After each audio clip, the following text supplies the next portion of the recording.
Au siège de l'Union pour le renouveau et la démocratie, c'est dans la discrétion du patio qu'il préfère peaufiner son discours de prise de fonction.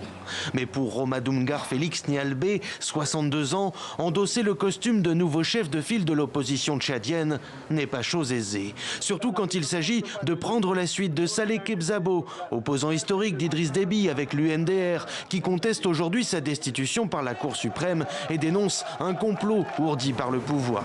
Alors, à la question qui fâche, son successeur désamorce. Nous sommes de bons amis, nous nous rendons visite, nous partageons nos difficultés. Donc, j'en ferai usage de ces difficultés-là pour tenter d'unir l'opposition. Mais je ne dis pas que c'est facile.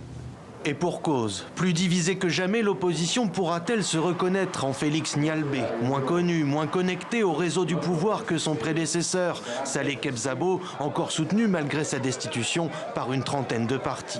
Pourtant, le parcours de Félix Nyalbé est ancien. Dès la création de l'URD en 1992, il en devient rapidement un rouage essentiel. Et à la mort de Ouadal Abdelkader Kamougué, les intrigues font de lui le nouveau président du parti.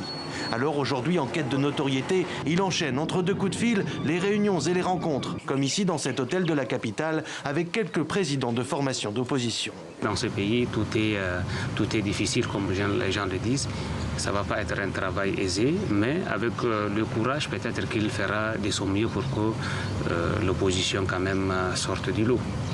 Sortir du lot d'ici les prochaines élections, les législatives qui doivent avoir lieu d'ici la fin 2019.